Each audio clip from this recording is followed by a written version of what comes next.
OSD market research पे आपका स्वागत है दोस्तों। ये चैनल का स्टैंडर्ड डिस्क्लेमर पढ़ना ज़रूरी है। दोस्तों, इंट्राडे ट्रेडिंग सीरीज़ का ये पहला वीडियो है। इस पूरी ट्रेडिंग सीरीज़ में आपको मल्टीपल वीडियोज़ मिलेंगे और उन वीडियोज़ में मैं कोशिश करूँगा कि इंट्राडे ट्रेडिंग के जितने कॉन्सेप्ट होते हैं और जितने कॉन्सेप्ट मुझे पता हैं, उन कॉन्सेप्ट्स को मैं कवर कर सकूँ ताकि आप अपने इंट्राडे ट्रेडिंग में प्रॉफ़िट बना सकें। और अगर प्रॉफ़िट नहीं बना पा रहे हैं तो कम से कम लॉस ना करें, और अगर आप लॉस करना छोड़ देंगे तो प्रॉफ़िट ऑटोमेटिकली आपका बनने लगेगा। इस वीडियो में इंट्राडे ट्रेडिंग के बारे में सारी इन्फॉर्मेशन मैं आपको देने वाला हूँ, और आगे आने वाले वीडियोज़ में जो इस सीरीज़ में आपको मिलेंगे, उसमें आपको उसकी डिटेल के बारे में इन्फॉर्मेशन मिलेगी। तो सबसे पहले ये जानना ज़रूरी है कि इंट्राडे होता क्या है? इंट्राडे जो है वो एक ऐसा कॉन्सेप्ट है जिसमें जिसको इंट्रोड्यूस किया गया है ताकि एक बहुत ही छोटे से टाइम पीरियड में लोग जो हैं वो प्रॉफिट बना सकें। जैसे स्टॉक एक्सचेंज में बाइंग और सेलिंग होती है, वैसे ही इंट्राडे का जो कॉन्सेप्ट है उसमें अ, एक दिन का टाइम होता है और उस दिन के टाइम फ्रेम के अंदर ही आपको स्टॉक को बाई कर देना है और सेल कर देना है। इंट्राडे का एक बेनिफिट ये है कि स्टॉक को आप पहले सेल कर सकते हैं और उसके बाद जब भी आपको प्रॉफिट मिलता है तो बाई कर सकते हैं, और या फिर आप स्टॉक को बाई कर सकते हैं और बाद में जब भी आपको स्टॉक में प्रॉफिट मिलता है तो आप उसको सेल कर सकते हैं। आगे कुछ ऐसी इन्फॉर्मेशन दूंगा जो शायद एक्सपीरियंस ट्रेडर जो होंगे उन्हें भी नहीं पता होगी। तो आगे हम ये जानने की कोशिश करते हैं कि इंट्राडे कब किया जाए या इंट्राडे कब किया जाता है। तो जब भी इंट्राडे की बात आती है तो इंट्राडे का विंडो जो है वो आपको सिर्फ 6 घंटे का मिलता है, 6 घंटे या 15 मिनट का मिलता है, जिसमें आपको 360 मिनट ट्रेडिंग के लिए मिलते हैं। सुबह मार्केट 9:15 बजे ओपन होता है और 3:30 पे बंद होता है, अगर मैं इंडियन मार्केट की बात करता हूँ, जिसको नेशनल स्टॉक एक्सचेंज और बॉम्बे स्टॉक एक्सचेंज कहा जाता है। एनएसई और बीएसई आते हैं इसके अंदर। तो जब सुबह 9:30 बजे 9:15 बजे मार्केट ओपन होता है और उसके बाद 3:30 पे बंद होता है। लेकिन यहाँ पे 3:20 का समय मैंने इसलिए दिया है क्योंकि इंट्रा डे जो है वो आपकी 3:10 और 3:20 पे ख़त्म हो जाती है। अगर आपने अपनी ली हुई पोजीशन को, चाहे वो बाई में हो या फिर सेल में हो, अगर आपने अपनी पोजीशन को काटा नहीं है तो आपका जो ब्रोकर होगा वो उस पोजीशन को काट देगा। कुछ ब्रोकर जो है वो 3:20 का समय देते हैं, कुछ ब्रोकर 3:10 का भी समय देते हैं। और कोरोना के टाइम पे हमने ऐसा भी देखा था कि काफ़ी हाई वॉलेटिलिटी थी, तो कुछ ब्रोकर्स जो हैं वो 2:30 और 2:45 पे आपका जो पोजीशन है उसको काट देते हैं। एक बहुत ही ज़रूरी चीज़ इसमें ये आती है कि 6 घंटे का तो समय हमें मिलता है मार्केट में ट्रेडिंग करने का, जो कि 9:15 से 3:20 का समय होता है। लेकिन इस पूरे 6 घंटे में आप ट्रेड कर नहीं सकते हैं, आपको अपॉर्च्युनिटीज़ बहुत ही कम मिलती हैं। जैसे इंट्राडे में आप पैसे तभी कमा सकते हैं अगर शेयर जो है वो ट्रेंडिंग हो, शेयर में वॉलेटिलिटी हो, शेयर जो है वो काफ़ी ऊपर-नीचे हो रहा हो या फिर एक ही डायरेक्शन में चल रहा हो। तो वो चीज़ जो है वो आपको मिलेगी 9:30 से लेके 9:15 से लेके 10:30 बजे तक मिलेगी। इसमें आपको ब्रेकआउट शेयर्स भी मिलते हैं, जिसमें आपका ओपनिंग रेंज ब्रेकआउट आ जाता है। इसके अलावा अगर आप इसके बाद मार्केट जो है वो काफ़ी स्टेबल हो जाता है, जिसको हम लोग साइडवेज कहते हैं। और उसके बाद आपको अपॉर्च्युनिटी मिलती है 12:30 बजे से लेके 2 बजे के बीच में, जब मार्केट में थोड़ी वॉलेटिलिटी रहती है, और इस टाइम के दौरान आप थोड़ा बहुत प्रॉफिट जो है वो बना सकते हैं। और उसके बाद जो यूरोपियन मार्केट हैं उनके ओपन होने का टाइम हो जाता है और उसका इम्पैक्ट हमारे इंडियन मार्केट पे दिखता है। तो 2:15 से 3:15 के बीच में आपको मार्केट जो है वो काफ़ी वॉलेटाइल दिखेगा। जैसे 2:15 से लेके 2:30 तक वॉलेटाइल रहेगा, 2:30 से 2:40 तक थोड़ा-सा साइडवेज रहेगा, और 2:40 से 2:55 तक काफ़ी वॉलेटाइल रहेगा। तो इस तरीके से ये जो टाइम पीरियड होता है 2:15 से 3:15 के बीच का, काफ़ी वॉलेटाइल होता है मार्केट, और स्क्रिप्ट भी काफ़ी वॉलेटाइल होती हैं, और उस अ, वॉलेटिलिटी के अंदर आप अपना प्रॉफिट जो है वो बना सकते हैं। अगला सवाल आता है कि प्रॉफिट तो हम लोग बना सकते हैं, लेकिन इंट्राडे ट्रेडिंग हम लोग कहाँ पे करें, और शेयर जो है वो कौन-सा चुनें? तो इंट्राडे ट्रेडिंग करने के लिए आपके पास जो सबसे ज़रूरी चीज़ होनी चाहिए वो होगी ट्रेडिंग अकाउंट। एक ट्रेडिंग अकाउंट होता है और एक डीमैट अकाउंट होता है। ट्रेडिंग अकाउंट के ज़रिए आप स्टॉक परचेज़ और सेल करते हैं और डीमैट अकाउंट जो है उसके अंदर आपके स्टॉक्स जो हैं उनकी होल्डिंग जाती है। अगर आप इंट्राडे करते हैं तो इंट्राडे में आपका आपके जो स्टॉक्स होते हैं वो होल्ड नहीं होते हैं, वो आपके डीमैट अकाउंट में नहीं जाते हैं क्योंकि सेम डे में आपकी पोज़ीशन जो है वो कट जाती है। लेकिन अगर आप पोज़िशनल ट्रेड करते हैं, जैसे आज आपने स्टॉक परचेज़ किया है और आप उसको लंबे समय तक रखना चाहते हैं, तो वो आपका डीमैट अकाउंट के अंडर डीमैट अकाउंट में उसकी होल्डिंग जो है वो चली जाती है। और डीमैट अकाउंट में जाने के बाद जब भी आप 2-4 दिन या फिर 1 साल 2 साल जब भी आप उसको सेल करना चाहें, तो आप उसको सेल कर सकते हैं। अगर आपके पास ट्रेडिंग और डीमैट अकाउंट नहीं है तो आप वीडियो के डिस्क्रिप्शन में जाके हमारा लिंक फॉलो कर सकते हैं। आप स्टॉक्स में एक ट्रेडिंग और डीमैट अकाउंट ओपन करवा सकते हैं। चलिए, मेरे पास ट्रेडिंग और डीमैट अकाउंट भी आ गया। अब सवाल आता है कि मैं अ, शेयर जो है वो कहाँ से फाइंड आउट करूँ, कौन से शेयर्स में मुझे ट्रेड करना है और उसके बाद जो इंट्राडे में मुझे ट्रेडिंग करनी है उसमें स्टॉक कौन से सेलेक्ट करने हैं। ये काफ़ी इम्पोर्टेंट कॉन्सेप्ट होता है। सबसे पहले आपको ये जानना ज़रूरी है कि कौन से शेयर में आप इंट्राडे कर सकते हैं। नेशनल स्टॉक एक्सचेंज में 1500 से ज़्यादा स्टॉक्स जो हैं वो लिस्टेड हैं, लेकिन 1500 स्टॉक्स में आप इंट्राडे नहीं कर सकते हैं। कुछ 200 स्टॉक्स में ही आप इंट्राडे कर सकते हैं और उन 200 स्टॉक्स में से भी आपको ये पता होना चाहिए कि कौन-सा स्टॉक मैं आज के दिन सेलेक्ट करूँ, कौन से स्टॉक के ऊपर आपको दाँव लगाना है, कौन-सा स्टॉक आपको प्रॉफ़िट बना के देगा आज के दिन।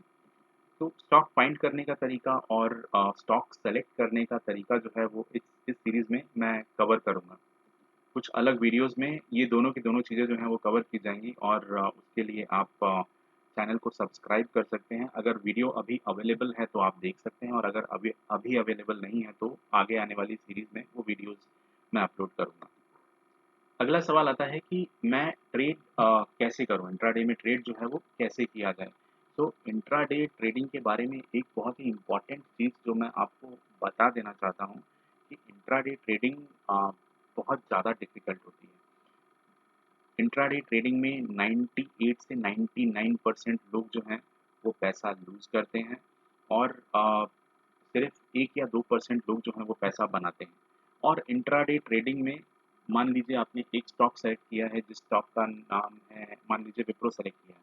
तो विप्रो जो है वो आपको पूरे 6 घंटे के दौरान 2 या 3 रिस्क फ्री अपॉर्च्युनिटीज़ ही देगा। 2 या 3 रिस्क फ्री अपॉर्च्युनिटीज़ में ही आप पैसा बना पाएँगे। इसके अलावा आप अपना टारगेट जो है वो इंट्राडे में सिर्फ़ 1% रखिए। 1% का आप प्रॉफ़िट रखिए जो का टारगेट रखिए और 1% का प्रॉफ़िट अगर आप रोज़ बनाएँगे तो ऑन एन एवरेज ये मान के चलिए कि आपके 22 दिन होते हैं, 22 ट्रेडिंग दिन होते हैं। उसमें से अगर आप 15 दिन भी पैसे कमा पाएँ 1% और बाकी के दिन मैं ये मान के चलता हूँ कि आपका स्टॉप लॉस होता है, तो भी आप 12 से 15% आराम से कमा पाएँगे और 12 से 15% जो है वो आज की डेट में पूरे मार्केट में कोई नहीं दे रहा है।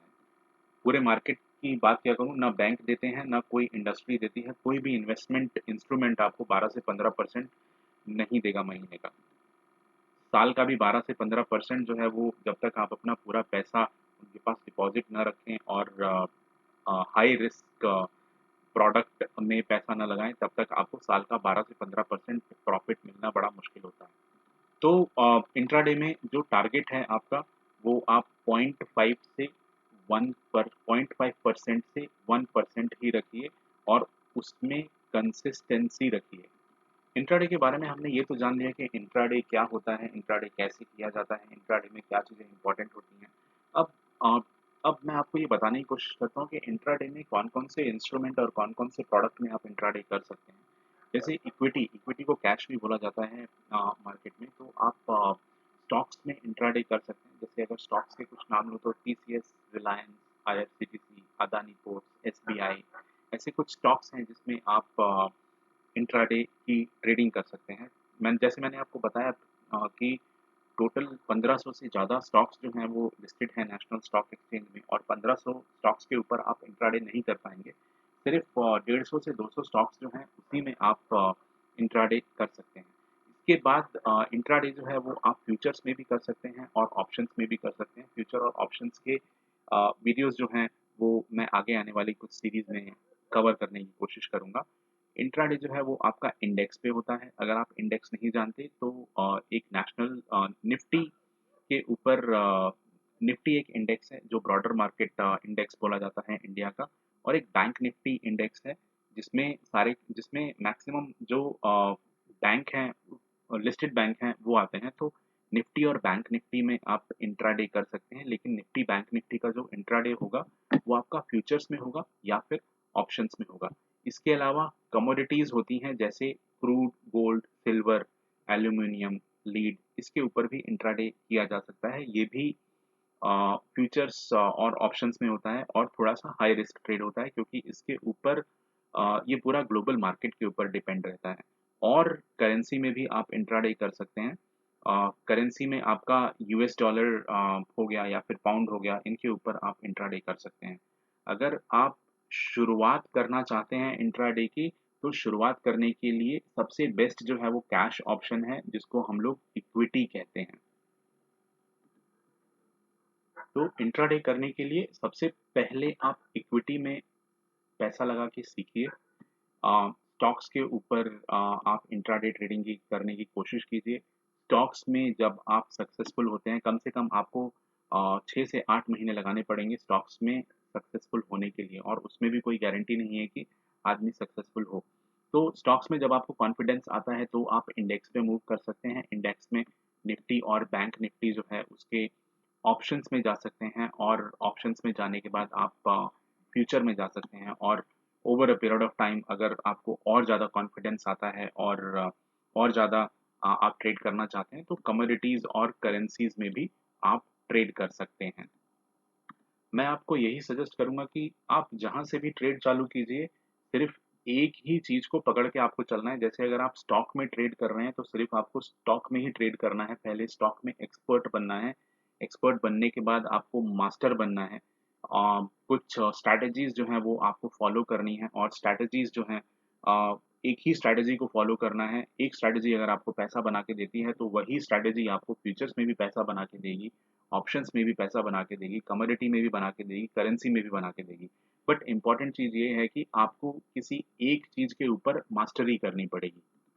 दोस्तों, इंट्राडे के प्रोडक्ट्स और ऑप्शंस के बारे में तो हमें पता चल गया। अब अगला सवाल आता है कि इंट्राडे की टेक्निक्स क्या-क्या होती हैं। तो मैं आपको बता दूँ कि इंट्राडे में जो ट्रेडर हैं वो अपनी-अपनी अलग-अलग टेक्निक बना के चलते हैं, बट जो 2 या 3 टेक्निक जो मोस्ट वाइडली यूज़ होती है उसके बारे में मैं कोशिश करूँगा आपको बता सकूँ, और आप भी कोशिश कीजिएगा कि आप इन टेक्निक्स में से कोई एक टेक्निक को पकड़ें और उस टेक्निक के ऊपर अपना एक्सपर्टीज़ और अपना मास्टरी बनाएँ। एक चीज़ होती है जिसको स्कैल्पिंग कहा जाता है। स्कैल्पिंग जो है वो बहुत ही एक्सपीरियंस्ड ट्रेडर जो हैं वो करते हैं। स्कैल्पिंग के लिए आप 1 मिनट से 5 मिनट का टाइम फ्रेम जो है वो चार्ट के ऊपर यूज़ करते हैं, और ट्रेड जो एक दिशा में चलता है उसको राइट किया जाता है, और जब ट्रेडर देखता है कि अब वो उसने दूसरी दिशा चालू कर दी है, तो वहाँ से वो निकल जाते हैं और दोबारा इंतज़ार करते हैं कि वो या तो उसी दिशा में चले या फिर एक अलग से ट्रेंड बना ले। तो ट्रेंड को पकड़ के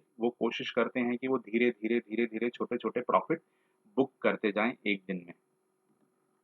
एक दूसरे तरीके की ट्रेडिंग होती है जिसको हम लोग रेंज ट्रेडिंग बोलते हैं। रेंज ट्रेडिंग में जो ट्रेडर होता है वो मल्टीपल टाइम फ्रेम्स का यूज़ करता है, और मल्टीपल टाइम फ्रेम्स के हिसाब से वो अपने सपोर्ट और रेजिस्टेंस जो है वो बना के चलते हैं, और सपोर्ट और रेजिस्टेंस के हिसाब से वो अपना बाई और सेल का डिसीजन लेते हैं।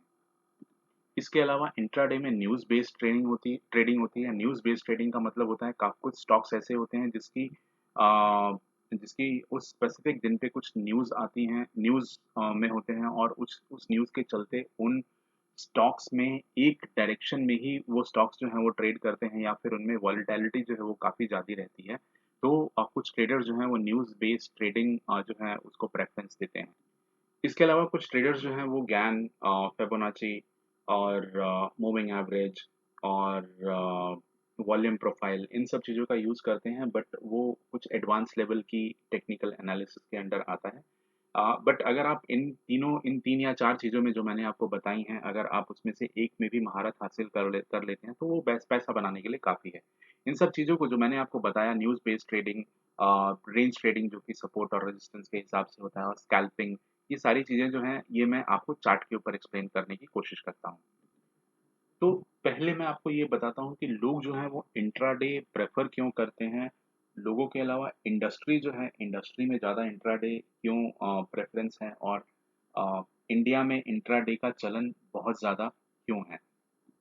अगर आप इस टर्मिनल पे देखें तो ये ज़ीरोधा का टर्मिनल है, और मान लीजिए कि मैं अ,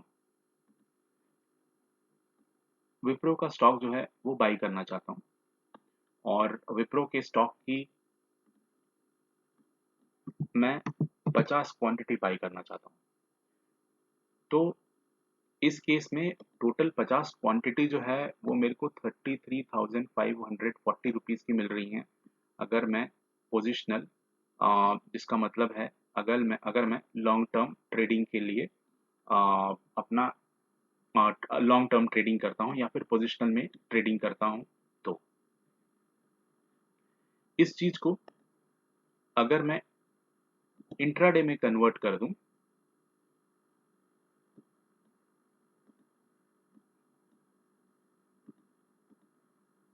तो वही स्टॉक जो मुझे 33,000 का मिल रहा था, अगर आप यहाँ पे देखें 6,708 रुपीस के मेरे को 50 स्टॉक जो हैं वो इंट्राडे में ट्रेड करने के लिए मिल जाते हैं। इसका मतलब अगर मेरे अकाउंट में 7,000 रुपए हैं, तो 7,000 रुपए से मैं विप्रो के 50 शेयर जो हैं वो खरीद सकता हूँ, और इन 50 शेयर में दिन का ट्रेडिंग कर सकता हूँ, और अगर मुझे मुनाफा होता है तो मैं अपना मुनाफा जो है वो निकाल सकता हूँ। इसके अलावा और वही अगर मुझे लॉन्ग टर्म ट्रेडिंग करनी है, तो लॉन्ग टर्म ट्रेडिंग के लिए मुझे 33,000 रुपीज़ की ज़रूरत पड़ती है। अगर आप यहाँ पे देखें, यहाँ पे 5x लिखा हुआ है, मुझे 5 टाइम मार्जिन दिया हुआ है। तो 50 स्टॉक विप्रो के अगर मेरे को 6,708 रुपीज़ में मिलते हैं, तो मोस्टली लोग यही प्रेफ़र करते हैं कि मैं 7,000 रुपीज़ डालूँ और इंट्राडे ट्रेडिंग में अपना जो भी प्रॉफ़िट बनता है, उसको निकाल सकूँ। लेकिन इसमें एक बड़ी इम्पोर्टेंट चीज़ जो है वो लोग जो हैं वो ध्यान नहीं देते हैं, वो ये है, और ये इंडस्ट्री का एक काला सच भी मैं बोलूँगा, कि ये जो 50 स्टॉक हैं जो आपने परचेज़ किए हैं, इसको सेल और बाय करने के लिए आपके पास सिर्फ़ 6 घंटे हैं। इस 6 घंटे में अगर आपका लॉस होता है, तो ये 6,000 रुपीज़ जो हमने बोले हैं, 7,000 रुपीज़ मान लीजिए हमने रखे हैं, तो जो भी लॉस है वो आपका लॉस बुक होगा, और लॉस के साथ आपको जो टैक्स है वो जितना भी टैक्स पड़ता है वो टैक्स आपको पे करना पड़ेगा, और उतना अमाउंट आपके अकाउंट से निकल जाएगा। वही चीज़ अगर मैं पोजिशनल में करता हूँ, तो मुझे 34,000 रुपीज़ तो देने पड़ रहे हैं, लेकिन मेरे ऊपर कोई बाउंडिंग नहीं है कि मुझे वो अपनी पोज़ीशंस जो हैं उसको काटना है। अगर मैं लॉस में भी चल रहा हूँ, तो फिर मैं उन स्टॉक्स को होल्ड कर सकता हूँ तब तक जब तक मेरे वो स्टॉक्स जो हैं वो प्रॉफ़िट में कन्वर्ट नहीं हो जाते। अब उसके लिए 3 दिन भी लग सकते हैं, उसके लिए 30 दिन भी लग सकते हैं, उसके लिए 3 साल भी लग सकते हैं। तो इतने दिन तक मैं पोजिशनल में उस स्टॉक को होल्ड कर सकता हूँ, लेकिन इंट्राडे में मैं सिर्फ 6 घंटे के लिए ही उस स्टॉक को रख सकता हूँ। 6 घंटे के बाद वो स्टॉक्स जो है ऑटोमेटिकली उसका पोजीशन कट जाएगा। अभी मैं कोशिश करता हूँ कि आपको बता सकूँ कि स्कैल्पिंग और बाकी की चीज़ें जो हैं वो कैसे होती हैं। जैसे स्कैल्पिंग में मैंने बताया आपको कि स्कैल्पिंग में नॉर्मली जो ट्रेडर होते हैं वो 1 मिनट का चार्ट प्रेफ़र करते हैं। जैसे मैंने यहाँ पे 1 मिनट का चार्ट लगा के रखा है। अगर किसी को स्कैल्पिंग करनी है, तो यहाँ पे स्टॉक को लिया और यहाँ से यहाँ पे ले आके इसको बेच दिया, तो ओवरऑल प्रॉफिट अगर देखा जाए तो 657 से लेके, और जब तक मार्केट रिवर्सल का साइन नहीं देता है, टोटल 8.25 जो है वो एक स्कैल्पर के बन जाते हैं। उसके बाद दोबारा वो स्कैल्पर जो है, और ये जो टोटल टाइम पीरियड लगा है, ये अगर देखा जाए तो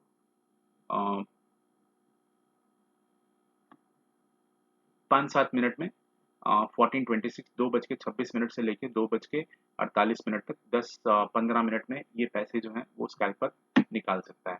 इसके अलावा दोबारा वो इस स्टॉक में पोजीशन बना सकता है और पोजीशन बना के यहाँ तक का प्रॉफिट बुक कर सकता है। तो ये स्कैल्पिंग जो है वो ये 1 मिनट की भी होती है, कुछ लोग जो हैं वो 3 मिनट भी प्रेफ़र करते हैं और कुछ लोग जो हैं वो 5 मिनट भी प्रेफ़र करते हैं। तो जैसे-जैसे स्टॉक जो है वो एक ट्रेंड में चलता जाएगा, वैसे-वैसे उस स्टॉक में अ, वो रहेंगे और जैसे ही स्टॉक अपना चाल जो है वो बदल देता है, तो स्टॉक से वो बाहर आ सकते हैं। जैसे यहाँ पे देखिए, अगर यहाँ पे इस स्टॉक ने यहाँ पे एक अपॉर्च्युनिटी दी और यहाँ से सीधे नीचे की तरफ आया, 3 मिनट का चार्ट था और 3 मिनट के इस चार्ट के हिसाब से टोटल 9 पॉइंट्स जो हैं, वो एक स्कैल्पर जो है, वो आराम से बुक कर सकता है। वैसे ही अगर ऊपर की तरफ यहाँ से अगर किसी ने पोजीशन बनाई, मान लीजिए अगर यहाँ से एक पोजीशन बनाई जहाँ पे मार्केट ने ये बताया कि मैं ऊपर जा रहा हूँ, तो यहाँ से लेके और टोटल यहाँ तक टोटल 12 पॉइंट्स जो हैं वो बुक कर सकते हैं। स्कैल्पिंग एक काफ़ी रिस्की ट्रेडर जो हैं वो करते हैं और ये ट्रेडर जो हैं ये काफ़ी एक्सपीरियंस होते हैं, तो मैं आपको स्कैल्पिंग की सलाह तब तक नहीं दूँगा जब तक आप नॉर्मल ट्रेडिंग में पैसे नहीं बना लेते। दूसरा ट्रेडिंग जो होता है, जो मैंने बताया था आपको, न्यूज़ बेस्ड ट्रेडिंग होता है। शायद आज ओवरऑल आईटी इंडेक्स के ऊपर कुछ न्यूज़ थी जिसके चलते टोटल आईटी के जो स्टॉक्स हैं वो सारे के सारे ऊपर गए थे। तो जो जैसे आप देख सकते हैं यहाँ पे, ये विप्रो का शेयर है। विप्रो के शेयर ने भी टोटल न्यूज़ में था, तो अगर किसी ने इस स्टॉक को सेलेक्ट किया हो तो और टेक्निकल एनालिसिस उसको आती है, तो इस स्टॉक में काफ़ी अच्छा पैसा बनाने को मिल गया। जिसमें अगर परसेंटेज वाइज़ बोला जाए तो 3 टू 4% आदमी पैसा इसमें बना सकता था। तीसरी तरीके की ट्रेडिंग जो मैंने बताई थी आपको, वो होती है सपोर्ट एंड रेजिस्टेंस जो है उसको मार्क किया जाता है और उसके बेसिस के ऊपर लोग जो हैं वो ट्रेड करते हैं। दोस्तों, सपोर्ट और रेजिस्टेंस को मार्क करना और चार्ट रीडिंग, ये एक अलग आर्ट है। इसके लिए काफ़ी टाइम स्पेंड करना पड़ता है, काफ़ी एक्सपीरियंस लेना पड़ता है। उसके बाद ही कोई बोलेगा, उसके बाद ही किसी को इस चीज़ में ट्रेडिंग करने आ पाए, ट्रेडिंग करना सीख पाता है। जैसे अगर सपोर्ट और रेजिस्टेंस की बात होती है, तो 15 मिनट के टाइम फ्रेम पे अगर मुझे कोई सपोर्ट बनाना है इसका, तो यहाँ एक इसका सपोर्ट बन रहा है, यहाँ एक रेजिस्टेंस बन रहा है जिसको इसने तोड़ के बार-बार नीचे आया है। और अगर आप आज का दिन देखें, तो ये जो रेजिस्टेंस था, इसी को इसने एक सपोर्ट बनाया और इसको सपोर्ट लेके ऊपर की तरफ चलता गया। एक और तरीके की ट्रेडिंग होती है जिसको हम लोग कहते हैं ओपनिंग रेंज ब्रेकआउट। अ, तो अगर इस स्टॉक में देखा जाए, तो इस स्टॉक का ओपनिंग रेंज जो है वो यहाँ से लेके और यहाँ तक था, जिसमें हम लोग ये इंतज़ार करते हैं या तो ये ऊपर की तरफ स्टॉक जो है वो ब्रेकआउट दे दे या फिर नीचे की तरफ ब्रेकआउट दे दे, तो उस हिसाब से ट्रेडिंग की जाती है। तो दोस्तों, जितना मैंने बताया, इंट्राडे ट्रेडिंग जो है जिस तरीके से मैंने बता दिया, उतना ईज़ी और उतना आसान है नहीं। इंट्राडे ट्रेडिंग में अ, आपको काफ़ी टेक्निकल नॉलेज और एक्सपर्टीज़ की ज़रूरत होती है और कुछ चीज़ें जो मैं यूज़ करता हूँ और जिसको मैं एज़ अ सक्सेस फैक्टर मानता हूँ और जो काफ़ी बेस्ट प्रैक्टिसेस जिसको बोला जाएगा, जो इंट्राडे ट्रेडिंग की बेस्ट प्रैक्टिसेस हैं, उसमें मूविंग और एवरेज के बारे में आपको इन्फॉर्मेशन होनी चाहिए। मूविंग एवरेज के बारे में इन्फॉर्मेशन होनी चाहिए। बॉलिंजर बैंड जो है वो काफ़ी यूज़ होता है इंट्राडे में। रिलेटिव स्ट्रेंथ इंडेक्स जो है वो काफ़ी यूज़ होता है इंट्राडे में। स्टॉक सिलेक्शन में भी इन इन तीनों का काफ़ी महत्व है। इसके अलावा आपको मल्टीपल टाइम फ्रेम एनालिसिस आना चाहिए। स्टॉक सिलेक्शन के बारे में मैंने आपको बता ही दिया था। स्टॉक आपको सेलेक्ट ऐसा करना है जो उस दिन वॉलेटाइल रहे और उस दिन उसमें ट्रेंड रहे। अगर स्टॉक में ट्रेंड नहीं रहेगा तो फिर आप पैसे नहीं बना पाएँगे। स्टॉक एक जगह पे साइडवेज़ ही रहेगा, 1 या 2 पॉइंट या फिर 5 से 10 पॉइंट का मूवमेंट रहेगा। इसके अलावा सपोर्ट एंड रेजिस्टेंस का कॉन्सेप्ट जो है वो आपको पूरी तरीके से पता होना चाहिए और सपोर्ट और रेजिस्टेंस जो है वो बहुत अलग-अलग तरीकों से बनाया जाता है, जिसमें पिवट बेस्ड ट्रेनिंग ट्रेडिंग होती है। इसमें सपोर्ट रेजिस्टेंस आप मार्क करते हैं based on previous day high low, early high low, और ट्रेंड के बेसिस पे आप सपोर्ट रेजिस्टेंस फाइंड आउट करते हैं। इसके अलावा चार्ट रीडिंग के बारे में आपको पता होना चाहिए, कैंडलस्टिक एनालिसिस के बारे में पता होना चाहिए, कैंडलस्टिक की साइकोलॉजी के बारे में पता होना चाहिए। जैसे अगर कोई कैंडलस्टिक बन रही है तो उसके अंदर छिपी हुई क्या साइकोलॉजी है वो पता होना चाहिए। और रिस्क मैनेजमेंट जो है वो एक बहुत ही इम्पोर्टेंट चीज़ है, जो आपका एक क्रिटिकल सक्सेस फैक्टर बनता है। इतनी चीज़ें आने के बाद भी अ, ये गारंटी नहीं है कि आप इंट्राडे में पैसे बना पाएँगे, क्योंकि उसमें सबसे ज़्यादा जो ज़रूरी होती है चीज़ें जो ज़रूरी चीज़ होती है उसमें उसको कहा जाता है प्रैक्टिस। आपको इतनी प्रैक्टिस करनी है कि आप उसमें मास्टर बन जाएँ। जो भी आप स्ट्रैटेजी यूज़ कर रहे हैं, उस स्ट्रैटेजी में मास्टर बन जाएँ और उसके बाद इमोशनल कंट्रोल जो है, वो एक अलग अ, सक्सेस फैक्टर है, जो आपके प्रॉफ़िट को 2 गुना, 4 गुना, 10 गुना और 1000 गुना भी बना सकता है ट्रेडिंग में। तो दोस्तों, ये जितनी चीज़ें मैंने कवर की हैं यहाँ पे, जिसमें moving average, Bollinger band, relative strength index जिसको आरएसआई बोला जाता है, सपोर्ट, रेजिस्टेंस अलग-अलग तरीके से किस तरीके से बनाए जाते हैं, स्टॉक सिलेक्शन कैसे किया जाता है, इंट्राडे में स्टॉक सिलेक्शन कैसे किया जाए, मल्टीपल टाइम फ्रेम एनालिसिस कैसे की जाती है, chart reading, candlestick psychology, risk management कैसे किया जाता है। ये सारी की सारी चीज़ें जो हैं, ये आपको मेरे चैनल पे अ, काफ़ी सारे वीडियोज़ के ज़रिए मैं अपने चैनल पे डालने की कोशिश करूँगा। तो आप चैनल को सब्सक्राइब ज़रूर कीजिए और आगे आने वाले वीडियोज़ में ये जितने भी कॉन्सेप्ट मैंने आपको बताए हैं, वो सारे कॉन्सेप्ट्स के बारे में डिटेल में मैं एक्सप्लेनेशन लेकर आऊँगा। तो जब तक मैं अगला वीडियो लाता हूँ, तब तक के लिए थैंक यू। आप हमारा टेलीग्राम चैनल जॉइन कर सकते हैं, ओएसजी मार्केट रिसर्च इंडिया हमारे टेलीग्राम चैनल का नाम है। अगर आपकी कोई स्टॉक स्पेसिफिक क्वेरी है या फीडबैक है तो आप researchindia.osg@gmail.com पे मेल कर सकते हैं। स्टॉक स्पेसिफिक क्वेरी के लिए आप गूगल सर्वे लिंक के ऊपर भी अपना डिटेल भेज सकते हैं, जिसमें आपको एक स्क्रीनशॉट अपलोड करने का भी ऑप्शन मिलता है। अगर आपके पास डीमैट और ट्रेडिंग अकाउंट नहीं है और आप नया अकाउंट ओपन करना चाहते हैं तो अपस्टॉक्स में आप अपना अकाउंट ओपन कर सकते हैं। इन सब की डिटेल आपको डिस्क्रिप्शन में मिल जाएंगी लिंक के साथ। इस चैनल पे और भी बहुत सारी एजुकेशनल वीडियोस हैं, जैसे टेक्निकल एनालिसिस के ऊपर, एसआईपी के ऊपर, म्यूचुअल फंड के ऊपर, चार्टिंग प्लेटफॉर्म पे और एनएसई की काफ़ी सारी रिपोर्ट्स हैं उनके ऊपर। तो आप चैनल के बाकी वीडियोस को भी ज़रूर देखिएगा। अगर आपको इस वीडियो में कोई लर्निंग मिली है तो हमारे चैनल को अपने दोस्तों के साथ, फैमिली मेंबर्स के साथ ज़रूर शेयर कीजिए और चैनल को सब्सक्राइब कीजिए ताकि आगे आने वाले वीडियोस जो हैं वो आप मिस ना करें।